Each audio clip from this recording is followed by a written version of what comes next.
Operation തൂഫാൻ ഒരു മാസം പിന്നിടുമ്പോൾ ഞെട്ടിക്കുന്ന കണക്കുകൾ പുറത്തുവരുന്നു. കേരളത്തിൽ ലഹരിക്കെതിരായ പോരാട്ടം കൂടുതൽ ശക്തം. പിടിച്ചെടുത്തത് 30 കോടി രൂപയുടെ ലഹരി വസ്തുക്കൾ, 18 കോടിയുടെ ഹൈബ്രിഡ് കഞ്ചാവ്. തുഫാനിലെ ഏറ്റവും വലിയ വേട്ട.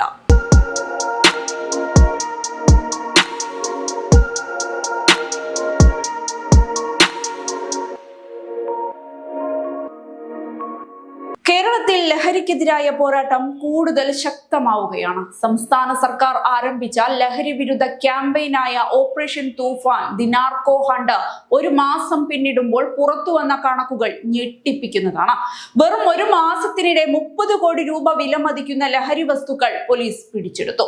സംസ്ഥാനത്താകെ 5353 കേസുകൾ രജിസ്റ്റർ ചെയ്യുകയും 5736 പേരെ അറസ്റ്റ് ചെയ്യുകയും ചെയ്തതായി കേരള പോലീസ് മീഡിയ സെന്റർ അറിയിച്ചു.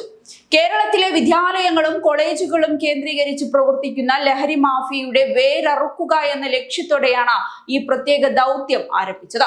പരിശോധനകളും രഹസ്യ നിരീക്ഷണങ്ങളും ഒരേ സമയം ശക്തമാക്കിയതോടെയാണ് ഇത്രയും വലിയ നേട്ടമെന്ന് പോലീസ് വ്യക്തമാക്കുന്നു. ഓപ്പറേഷൻ തൂഫാനിലെ ഏറ്റവും വലിയ വിജയങ്ങളിൽ ഒന്നാണ് എറണാകുളത്ത് നിന്ന് 18 കോടി രൂപ വിലമതിക്കുന്ന 18 കിലോ ഹൈബ്രിഡ് കഞ്ചാവ് പിടിച്ചെടുത്തത്. അതുപോലെ മലപ്പുറത്ത് നിന്ന് 26 ലക്ഷം രൂപയുടെ MDMA പിടിച്ചെടുത്തു. ഇതിനൊപ്പം പത്തനംതിട്ട പോലീസിന്റെ ശാസ്ത്രീയ അന്വേഷണത്തിലൂടെ ഡൽഹിയിലും കർണാടകയിലും നിന്ന് നൈജീരിയൻ സ്വദേശികളായ അന്താരാഷ്ട്ര ലഹരി വിതരണക്കാരെ അറസ്റ്റ് ചെയ്തതും കേസിലെ നിർണായക വഴിത്തിരിവായി. കാസർകോട്ടെ അനധികൃത പുകയില നിർമ്മാണ കേന്ദ്രം തകർത്ത പോലീസ് 15,000 പാക്കറ്റ് ലഹരി വസ്തുക്കളും പിടിച്ചെടുത്തു. ഒരു മാസത്തിനിടെ പോലീസ് പിടിച്ചെടുത്ത ലഹരി വസ്തുക്കൾ എന്തൊക്കെയെന്ന് നോക്കാം. 3.7 കിലോഗ്രാമിലധികം MDMA, 392 കിലോഗ്രാമിലധികം കഞ്ചാവ്, 3.7 കിലോഗ്രാമിലധികം hashish oil, brown sugar, heroin, methamphetamine, LSD സ്റ്റാമ്പുകൾ, ഓപ്പിയം, ചരസ്, 428 കഞ്ചാവ് ചെടികൾ, 3294 കഞ്ചാവ് ബീഡികൾ. ഇതൊക്കെ കേരളത്തിലേക്ക് ഒഴുകിയെത്തിയിരുന്ന ലഹരിയുടെ വ്യാപ്തി എത്ര വലുതാണെന്നതിന് തെളിവാണെന്ന് പോലീസ് ചൂണ്ടിക്കാട്ടുന്നു. ജൂൺ 27 നടത്തിയ പ്രത്യേക റെയ്ഡായ തൂഫാൻ സ്ട്രൈക്കിൽ മാത്രം 799 കേസുകൾ രജിസ്റ്റർ ചെയ്യുകയും 806 പേരെ അറസ്റ്റ് ചെയ്യുകയും ചെയ്തിട്ടുണ്ട്. സംസ്ഥാനമൊട്ടാകെ ഒരേ സമയം നടത്തിയ പരിശോധനകളാണ് ഈ വൻ നേട്ടത്തിന് വഴിവെച്ചത്.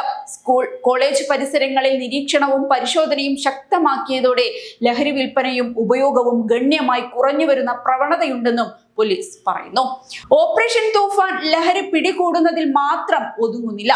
സമൂഹത്തെ ബോധവൽക്കരിക്കുവാനും പദ്ധതിക്ക് വലിയ പ്രാധാന്യമുണ്ട്.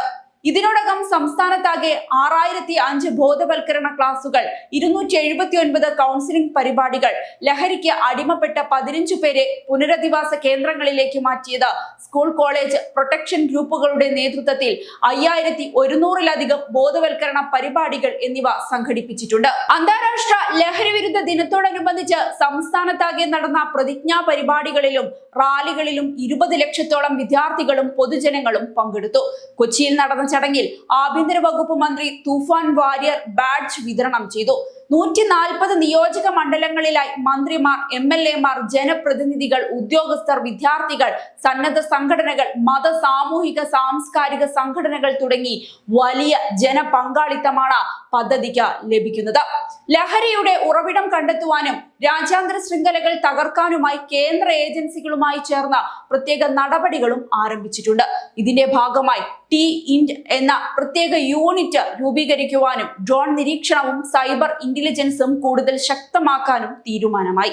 ഒരു മാസം കൊണ്ട് 30 കോടിയുടെ ലഹരി പിടിച്ചെടുക്കുകയും ആയിരക്കണക്കിന് കേസുകൾ രജിസ്റ്റർ ചെയ്യുകയും ചെയ്ത ഓപ്പറേഷൻ തൂഫാൻ കേരളത്തിലെ ലഹരി ശൃംഖലകൾക്കെതിരായ ഏറ്റവും ശക്തമായ പോലീസ് നീക്കങ്ങളിലൊന്നായി മാറുകയാണ്.